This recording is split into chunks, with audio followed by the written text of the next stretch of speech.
बिस्मिल्लाहिर्रहमानिर्रहीम अस्सलाम वालेकुम दोस्तों, कैसे हो आप सब। मैं सीएस उमेर शाह और आप देख रहे हो सीएस उमेर शाह फूड चैनल। दोस्तों, जब भी हम घर में पापड़ी बनाते हैं तो वो बिल्कुल सख्त हो जाती है, पत्थर की तरह कड़क हो जाती है और वो ना खाने के लायक रहती है और ना ही सेव करने के लायक। लेकिन आज के बाद ऐसा नहीं होगा। आज मैं आपके साथ बिल्कुल परफेक्ट पापड़ी की रेसिपी शेयर करने वाला हूँ। इंशाल्लाह ये बाहर से क्रिस्पी भी होंगी, अंदर से क्रंची भी होंगी और खास बात यह है कि एक बार बना के इसको आप पूरे रमजान यूज कर सकते हो, ठीक है। लेकिन उसके लिए आपको ये वीडियो पूरी देखनी होगी। वीडियो में एंड तक बने रहिएगा। वीडियो में आगे बढ़ने से पहले आपसे एक छोटी सी रिक्वेस्ट है कि मेरे इस वीडियो को लाइक करके चैनल को सब्सक्राइब कर ले। तो अब रेसिपी को शुरू करते हैं। यहाँ पर आपने सबसे पहले एक बड़ा सा बाउल ले लेना है। इसके ऊपर हम चन्नी रख देंगे आटा छानने के लिए।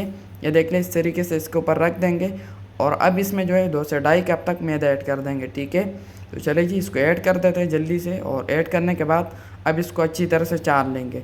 छानने के बाद अब इसको साइड में रख देंगे और यहाँ पर हमारा मैदा बिल्कुल तैयार है। तो अब यहाँ पर आपने वीडियो को ध्यान से देखना है। सबसे पहले इसमें हाफ़ टी स्पून नमक ऐड कर देंगे, आप अपने टेस्ट के हिसाब से ऐड कर सकते हैं। और 1 टीस्पून यहाँ पर मेरे पास है अजवाइन। ये ज़ीरा नहीं है, ठीक है, ये अजवाइन है। आपने अगर कभी नोट किया हो, नमक पावरों में और पापड़ियों में जो टेस्ट होता है ना एक अलग किस्म का, तो वो इसका होता है, ठीक है, इसका और ज़ीरे का होता है। तो ये इसमें 1 टीस्पून ऐड कर देंगे, हाथों से अच्छी तरह से मसल लेंगे और इसमें ऐड कर देंगे, ठीक है। तो ये हो गया। अब यहाँ पर आपने इसमें जो है 2 से 3 टेबल स्पून तक कुकिंग ऑयल ऐड कर देना है, ठीक है। आप ऑयल की जगह घी भी यूज़ कर सकते हो, वो आपकी मर्ज़ी है, लेकिन आपने ऐड ज़रूर करना है, ठीक है।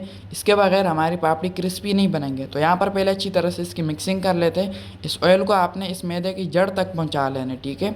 तो ये देख ले, अच्छी तरह से मिक्सिंग करने के बाद जब आप इसको मुट्ठी में लोगे ना, तो ये देख ले, तो ये इस तरीके से थोड़ा सा सख्त हो जाता है। तो ये इसका अच्छी तरह से मिक्स होने की निशानी होती है।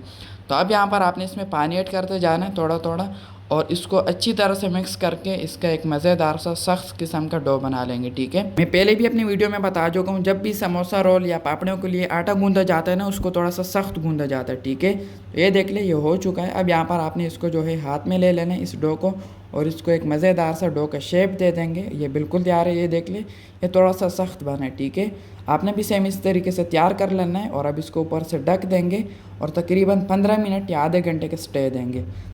तो आधे घंटे के बाद अब ढक्कन हटा देते हैं और अब यहाँ पर हमारा डो बिल्कुल तैयार है, ठीक है। तो पेड़े बनाने से पहले अब यहाँ पर फिर से थोड़े से इसको गूंद लेंगे इस तरीके से, ताकि इसमें लचक अच्छी तरह से आ जाए और ये बिल्कुल सही हो जाए, ठीक है। तो चलिए, ये बिल्कुल तैयार है। अब यहाँ पर आपने इस डो को हाथ में ले लेना है और नीचे से हम बाउल को साइड में रख देंगे। तो अब यहाँ पर हम एक बेलन ले लेंगे या टेबल वगैरह जिसके ऊपर आप रोटी बेलते हो। तो अब इस डो को अच्छी तरह से लंबा कर लेंगे हाथों की मदद से इस तरीके से। और अब यहाँ पर आपने एक छुरी ले लेनी है और इस डो को आपने 2 हिस्सों में कन्वर्ट कर देना है, ठीक है। ये देख ले, बिल्कुल इस तरीके से। और अब यहीं पर आपने इस डो के बिल्कुल छोटे छोटे पेड़े बना लेने, ठीक है। कैसे बनाने मैं आपको सिखाता हूँ। पहले आपने इन दोनों साइड्स को ज्वाइन कर लेना इस तरीके से। देन आपने इस छुरी की मदद से बिल्कुल छोटे छोटे पेड़े बना लेने इसके इस तरीके से, ठीक है। ये देख ले, जिस तरीके से मैं कर रहा हूँ बिल्कुल इसी तरीके से आपने भी कर लेना है, ये ईजिली हो जाएंगे। और अब यहाँ पर जो है आपने इन पेड़ों को अलग कर लेना है और अलग करने के बाद हमने इसको एक पेड़े का शेप दे देना है, ठीक है। तो चले जी, इस तरीके से बना के इसको प्लेट में रखते जाएंगे और सारे पेड़े को आपने इस तरीके से बनाकर प्लेट में रखते जाना है, ठीक है। तो मैं सारे बना लेता हूँ। तो चले जी, ये देख लें, यहाँ पर हमारे सभी पेड़े बिल्कुल तैयार हैं। तो यहाँ पर हमारे एक डो से तकरीबन 20 से 23 पेड़े तैयार हो जाएंगे। तो अब इसको साइड में रखते हैं और फिर से ये वाले बेलन ले लेंगे और इसके ऊपर थोड़ी सी मैदे की डस्टिंग करेंगे या आटे की। और अब यहाँ पर आपने एक पेड़ा ले लेना है इस तरीके से और इसके ऊपर रख देना है, थोड़ा सा प्रेस करेंगे। देन आपने एक रोलर पिन ले लेना है इस तरीके से और अब यहाँ पर इस पेड़े को हम बड़ा कर लेंगे, ठीक है। यहाँ पर हमने एक छोटी सी रोटी बना लेनी इसकी, बिल्कुल बारीक भी नहीं होनी चाहिए और बिल्कुल मोटी भी नहीं होनी चाहिए, ठीक है, बिल्कुल दरमियानी साइज़ की। तो मैं इसको बना लेता हूँ। तो चलिए, ये देख लिए, बिल्कुल तैयार है। इस तरीके से आपने एक छोटी सी रोटी बना लेनी है। फिर आपने एक बड़े से बर्तन में इस तरीके से मैदे या आटे की डस्टिंग कर देनी है और अब यहाँ पर आपने ये रोटी इसमें रख देना है, ठीक है। तो सारी रोटी मैं बना लेता हूँ इस तरीके से, फिर मैं आपको दिखाता हूँ। तो चलिए जी, यहाँ पर हमारी सभी रोटियाँ बिल्कुल तैयार है। ये देख लें, सभी रोटियाँ आपने इस तरीके से तैयार कर लेनी है और अब यहाँ पर मैं आपको दिखाता हूँ आपने रोटी कितनी बेलनी है। ये देख ले, जितनी पतली मैंने बेली है ना, इसी तरीके से आपने भी बेल लेनी है। और उसी दौरान मैंने ऑयल को भी बिल्कुल लो फ्लेम पर गर्म होने के लिए छोड़ दिया था। और अब यहाँ पर जो है आपने इन रोटियों को इसमें डालते जाना, ठीक है। और अब यहाँ पर एक बात जो कि मोस्ट इम्पॉर्टेंट है और वो ये है कि आपने इन रोटियों को बिल्कुल लो टू मीडियम फ्लेम पर पकाना है, ठीक है। अगर आप इनको हाई फ्लेम पर पकाओगे तो ये बिल्कुल कड़क हो जाएंगी, ये जल जाएंगी और फिर हमारी पापड़ियाँ सही नहीं बनेंगी, ठीक है। आपने बिल्कुल आराम से, बिल्कुल तसल्ली से 5 से 6 मिनट अच्छी तरह से इसकी पकाई करनी है और इसको फ्राई कब तक करना है, जब तक कि इसका इस तरीके से एक प्यारा सा खूबसूरत सा गोल्डन सा कलर ना आ जाए। ठीक है, तो ये देख ली मैंने 5 से 6 मिनट अच्छी तरह से इसकी पकाई की है, बिल्कुल लो टू मीडियम फ्लेम पर।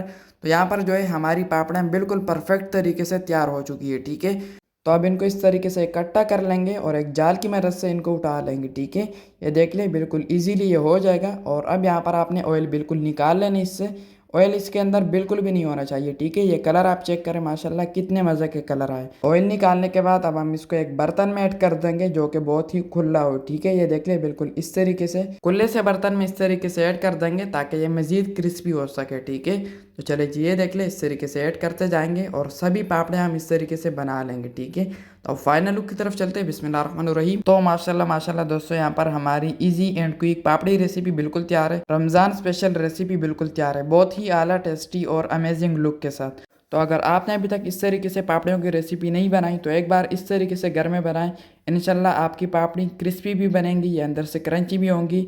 और इसको आप सेव भी कर सकते हो, लेकिन उसके लिए एक शर्त है, और वो क्या है, वो ये है कि आपने इसको एक बंद ढक्कन वाले डिब्बे में रख देना है, नहीं तो अदरवाइज आप इसको एक बंद तेली में रख दे। ठीक है, पूरे रमज़ान आप इसको यूज़ कर सकते हो, इंशाल्लाह इसको कुछ भी नहीं होगा, इससे स्मेल भी नहीं आएगा। ठीक है, तो आई होप आपको ये वीडियो अच्छी लगी होगी। अगर ये वीडियो अच्छी लगी हो तो इस वीडियो को सबके साथ शेयर लाजमी करना है ताकि सबका फ़ायदा हो, आपकी तरह सबको कुछ अच्छा जानने को, कुछ नया सीखने को मिल सके। और मेरी इस मेहनत के लिए इस वीडियो को लाइक करके चैनल को सब्सक्राइब कर ले और बेल आइकन के बटन पर लाजमी से दबा दिया करें ताकि हर रोज़ मेरी न्यू रेसिपी की नोटिफिकेशन आपको मिल सके। तो मेरी दुआ है अल्लाह ताला से कि अल्लाह ताला आपको सदा खुश और सलामत रखे, अल्लाह ताला आपको दोनों जहानों की खुशियाँ और कामयाबियाँ अता फरमाए। तो मिलते हैं किसी न्यू वीडियो में न्यू अमेजिंग रेसिपी के साथ, तब तक के लिए अपना बहुत सारा ख्याल रखिएगा, दुआ में ज़रूर याद रखिएगा। अल्लाह हाफिज़।